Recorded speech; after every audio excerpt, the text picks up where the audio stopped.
السلام عليكم ورحمة الله وبركاته.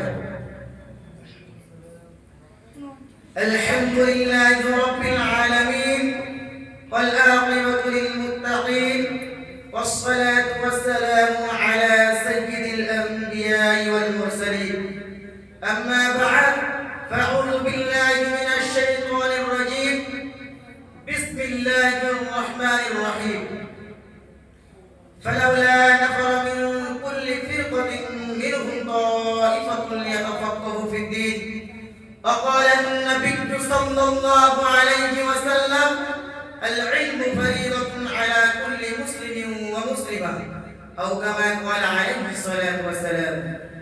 الحمد لله, সমস্ত প্রশংসা, সমস্ত গুণগান, সমস্ত আরাধনা, সমস্ত উপাসনা সেই মহান স্রষ্টার দরবারে, যে মহান স্রষ্টা আমাদের সকলকে ঈমান নামক তাওরার পাশাপাশি শ্রেষ্ঠ নবীর উম্মত করে দুনিয়াতে পাঠিয়েছে এবং আমাদের সকলকে পৃথিবীর সমস্ত ব্যস্ততাকে পিছনে ফেলে রেখে এমন একটি সুন্দর মজলিসে বসার মতো তৌফিক দান করেছেন। তাই আমরা সকলে বলি আলহামদুলিল্লাহ। অতঃপর অসংখ্য দরুদ ও সালাম প্রেরণ করি সেই বিশ্ব মানব গুরু, মাধুরী জীবনের দিশারি, বিশ্ব মানবতার মুক্তির দূত হুজুরে পাক সাল্লাল্লাহু আলাইহি ওয়াসাল্লামের প্রতি, যিনি বিশ্ব মানবতার মুক্তির উদ্দেশ্যে মাহমিনার ছোট্ট কুটিরে ফুটন্ত গোলাপের ন্যায় আবির্ভূত হয়েছিল। তো সেই মহামানবের প্রতি আমরা সকলে দরুদে নাজরানা পেশ করি, সকলে বলি সাল্লাল্লাহু আলাইহি ওয়াসাল্লাম। অতঃপর এখানে উপস্থিত সম্মানীয় সভাপতি মহাশয়, ওইখানে উপস্থিত সুদক্ষ যোগ্যতাপূর্ণ বিচারক মণ্ডলী, ওইখানে উপস্থিত গ্রামবাসী বৃন্দ, ওইখানে উপস্থিত জাতির মেরুদণ্ডীয় সমাজ যুবক ভাইরা, ওইখানে উপস্থিত পৃথিবীর বিভিন্ন প্রান্ত থেকে আগত এলেম পিপাসিত মৌমাছির ন্যায় ছাত্র ভাইরা, সকলকে আমার অন্তর এবং অন্তরের স্তর থেকে শ্রদ্ধা এবং সম্মান জানিয়ে আমি আমার মূল বিষয়ের দিকে ধাবিত হচ্ছি। তো প্রিয় শ্রোতা মণ্ডলী, আঞ্জুমানে ফাইজুল বায়ানের পক্ষ থেকে কোন বিষয়ের উপরে বক্তব্য নির্দিষ্ট না করে দেওয়ায় আমি আমার ক্ষুদ্র জ্ঞানে বেছে নিয়েছি ইলমের গুরুত্ব, ওলামাদের মহত্ব ও মাদ্রাসার গুরুত্ব সম্পর্কে আলোকপাত করার নিমিত্তে। ওয়া মা তাওফীকি ইল্লা বিল্লাহ। প্রিয় শ্রোতা মণ্ডলী, দুনিয়ার নিয়ে যাব ব্যবস্থাপনা স্থিতিশীল রাখার জন্য যেমনই ভাবে জাগতিক শিক্ষার প্রয়োজন, ঠিক তেমনই ভাবে দ্বীনের হেফাজত ও আল্লাহ তাআলার সন্তুষ্টির জন্য দ্বীনি শিক্ষার প্রয়োজন। কেননা আল্লাহ পাক রব্বুল আলামিন তার প্রিয় হাবিব সাল্লাল্লাহু আলাইহি ওয়াসাল্লামকে সর্বপ্রথম শিক্ষা দিয়েছেন, ইকরা বিসমি রাব্বিকাল্লাযী খালাক, তুমি তোমার রবের নামে পড়ো।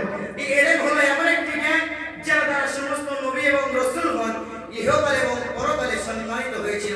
এই ইলমের কারণে সমস্ত ফেরেশতারা হযরত আদম আলাইহিস সালামকে সিজদা করতে বাধ্য হয়েছিল। আল্লাহ পাক রব্বুল আলামিন হযরত দাউদ আলাইহিস সালামকে লৌহ কর্ম নির্মাণ শিক্ষা দিয়েছিলেন এবং এই বিশাল ভূখণ্ডের রাজত্ব দিয়েছিলেন। এই ইলমের কারণে আল্লাহ পাক রব্বুল আলামিন হযরত ইউসুফ আলাইহিস সালামকে কৃতদাস থেকে মিশরের রাজভাণ্ডারের পথে নিযুক্ত করেছিলেন এই ইলমের কারণে। এবং আল্লাহ পাক রব্বুল আলামিন হুজুরে পাক সাল্লাল্লাহু আলাইহি ওয়াসাল্লামকে পৃথিবীর সর্বশ্রেষ্ঠ ইলম দান করেছিলেন। এ সম্পর্কে আল্লাহ পাক রব্বুল আলামিন তিনি তার কালামুল্লাহ শরীফের মধ্যে ঘোষণা করে দিয়েছেন, ওয়া আল্লামাকা মা লাম তাকুনু তা'লাম ওয়া কানা ফাদলুল্লাহি আলাইকা আযীমা। আপনাকে এমন সব বিষয় শিক্ষা দেওয়া হয়েছে যা আপনি জানতেন না। আপনার প্রতি আল্লাহ তাআলা করুণা ওয়াসি। সুতরাং কোরআনে কারীম থেকে এমন অনেক দৃষ্টান্ত পাওয়া যায় যা প্রমাণ করে নবী এবং রাসূলগণের সম্মান ও মর্যাদার কারণ ছিল তাদের এলেম। প্রিয় শ্রোতা মণ্ডলী, শুধু তাই নয়, এক ব্যক্তি আল্লাহ রাসূল সাল্লাল্লাহু আলাইহি ওয়াসাল্লামের সাহাবা হযরত আলী রাদিয়াল্লাহু তাআলা আনহুর কাছে আসলেন এবং জিজ্ঞাসা করলেন, হে আল্লাহর রাসূলের জামাতা হযরত আলী রাদিয়াল্লাহু তাআলা আনহু, আমি ইলম হাসিল করব না সম্পদ অর্জন করব। তো আল্লাহ রাসূলের সাহাবা হযরত আলী রাদিয়াল্লাহু তাআলা আনহু বলেছিলেন যে তুমি ইলম হাসিল করো, কারণ ইলম হলো নবীদের রেখে যাওয়া সম্পদ আর মাল হলো ফেরাউনের রেখে যাওয়া সম্পদ। সুতরাং তোমার জন্য উত্তম হবে ইলম হাসিল করা, কারণ তুমি চাইলে জ্ঞান দ্বারা সম্পদ অর্জন করতে পারবে, কিন্তু সম্পদ দ্বারা জ্ঞান অর্জন করা কখনোই সম্ভব নয়। এ সম্পর্কে প্রিয় নবী সাল্লাল্লাহু আলাইহি ওয়াসাল্লাম শোনার জন্য জানিয়ে দিয়েছেন, মান কানা ফি তালাবিল ইলম কানাল জান্নাতু ফি তালাবি। অর্থাৎ যে ব্যক্তি ইলমের পিছনে ছুটবে, জান্নাত তার পিছনে ছুটবে।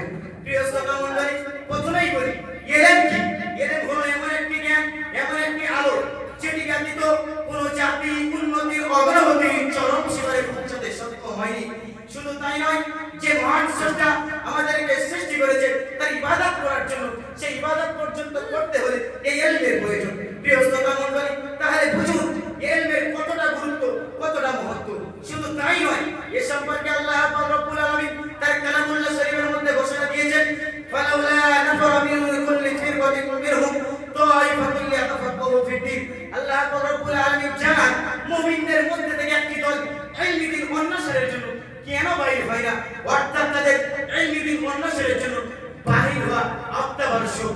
প্রিয় শ্রোতা মণ্ডলী, এই আয়াতের দ্বারা আমরা পূর্ণাঙ্গরূপে উত্থাপন করতে পারি যে ইলম অর্জনের গুরুত্ব ও প্রয়োজনীয়তা অপরিসীম, সীমাহীন। শুধু তাই নয়, এ সম্পর্কে প্রিয় নবী সাল্লাল্লাহু আলাইহি ওয়াসাল্লাম সোনার জবানে জানিয়ে দিয়েছেন, আল ইলমু ফরিদাতুন আলা কুল্লি মুসলিমিন ওয়া মুসলিমা। প্রত্যেকটি মুসলমান নরনারীর জন্য ইলমি দ্বীন অন্বেষণ করা ফরজ। অর্থাৎ প্রত্যেকটি মুসলমান নরনারীর মৌলিক কর্তব্য হলো ইলমি দ্বীন অন্বেষণ করা। কারণ এই ইলম মানুষকে অন্য জাতি থেকে আলাদা করতে শেখায়, জমিনের মানুষকে আসমানের উচ্চতায় পৌঁছে দেয়। শুধু তাই নয়, এ সম্পর্কে আল্লাহ তাআলা ওলামাদের প্রশংসা করতে গিয়ে তিনি তার কালামুল্লাহ শরীফের মধ্যে জানিয়ে দিয়েছেন, ইন্নামা ইয়াখশাল্লাহা মিন ইবাদিহিল উলামা। নিশ্চয় আল্লাহকে তার ওলামা সম্প্রদায় বেশি ভয় করে থাকে। প্রিয় শ্রোতা মণ্ডলী, শুধু তাই নয়, অন্য আরেক জায়গায় আল্লাহ তাআলা আলিম এবং জাহিলের মধ্যে পার্থক্য করতে গিয়ে তিনি তো নিজেই তার কালামুল্লাহ শরীফের মধ্যে ঘোষণা দিয়েছেন, হাল ইয়াস্তাবিল্লাযীনা ইয়ালামুনা ওয়াল্লাযীনা লা ইয়ালামুন। যার ভাবার্থ কবির ভাষায় জ্ঞানী মূর্খ আলেম জাহিল কবু কি সমান হয়? উজ্জ্বল আলো নিকষ্ট আলো কবু বরাবর নয়। প্রিয় শ্রোতা মণ্ডলী, যেমনই ভাবে চাল আর কাপড়কে এক করা যায় না, যেমনই ভাবে রাত আর দিনকে এক করা যায় না, ঠিক তেমনই ভাবে জ্ঞানী আর মূর্খকে কখনোই এক করা যায় না। প্রিয় শ্রোতা মণ্ডলী, একজন মূর্খ জ্ঞানহীন ব্যক্তিকে মৃত ব্যক্তির সঙ্গে তুলনা করা হয়েছে। যেমনই ভাবে একজন মৃত ব্যক্তিকে যেদিকে ইচ্ছা সেদিকে নিয়ে যাওয়া সম্ভব, ঠিক তেমনই ভাবে একজন মূর্খ জ্ঞানহীন ব্যক্তিকে শয়তান যেদিকে ইচ্ছা সেদিকে ধাপিত করতে সক্ষম হয়। প্রত্যন্তরে একজন ইলমধারী আলেমকে শয়তান ভয় পায়, তার পক্ষে তাকে পথভ্রষ্ট করা অসম্ভব হয়ে যায়। এ সম্পর্কে প্রিয় নবী সাল্লাল্লাহু আলাইহি ওয়াসাল্লাম সোনার জবানে জানিয়ে দিয়েছেন, আলিমুন ওয়াহিদুন আশাদ্দু আলা শাইতানি মিন আলফি আবিদ। একজন আলেম হাজার আবেদ হতে শয়তানের কাছে বেশি কঠিন হয়ে যায়, তার পক্ষে তাকে পথভ্রষ্ট করা অসম্ভব হয়ে যায়। প্রিয় শ্রোতা মণ্ডলী, একথা আমি নির্দ্বিধায় ব্যক্ত করতে পারি যে পৃথিবীর মধ্যে নবীগণের পরে সবচেয়ে উচ্চ সম্মানের অধিকারী হলেন এই ওলামাগণ।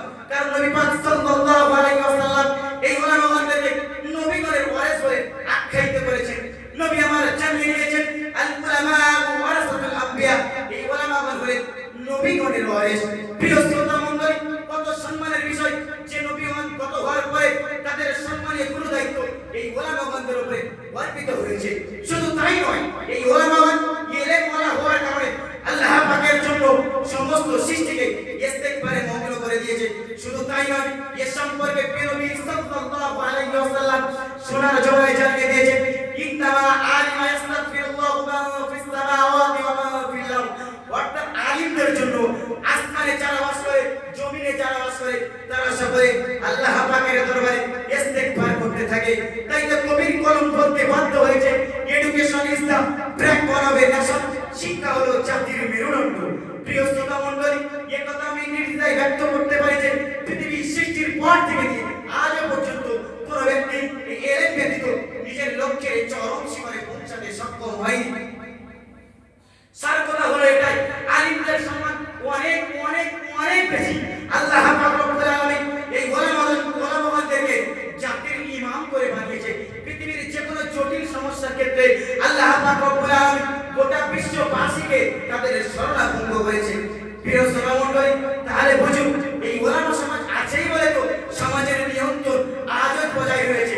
যদি বলেন কেন, তাহলে উত্তর বলছি শুনুন, এই ওলামা সমাজ আছেই বলে তো নবী পাকের দেখানো কানুনগুলি আজও দুনিয়ায় জারি রয়েছে, যার কারণে দুনিয়ার সুশৃঙ্খলাবোধ এখনো বজায় রয়েছে। এমনকি আমি আপনি যদি দুনিয়ার অস্তিত্বকে অবিচল রাখতে চাই, তারপরে আমাদের জন্য উচিত হবে এই মাদ্রাসাগুলিকে টিকিয়ে রাখা।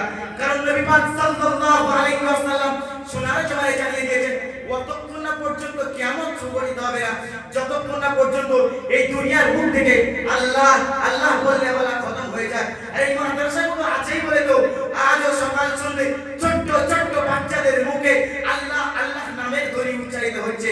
তাই আমাদের সকলের উচিত এই মাদ্রাসা এবং ইলম শিক্ষার প্রতি বেশি বেশি করে গুরুত্ব দেওয়া। কারণ যেমন ভাবে দেখুন একটি জাহাজের নাবিকবিহীন জাহাজটি যেমন ডুবু ডুবু অবস্থা, ঠিক তেমনই ভাবে শিক্ষাবিহীন মানব জাতি অন্ধকারাচ্ছন্ন অবস্থা। তাই তো কবির কলম বলতে বাধ্য হয়েছে, শিক্ষা করো বিশ্ববাসী, শিক্ষা ছাড়া নাই গতি, শিক্ষা তোমার আনতে পারে উভয় কালের উন্নতি। এই বলে আমার মুখতাসার বক্তব্য এখানে করলাম। ওয়া আখিরি দাওয়ানা।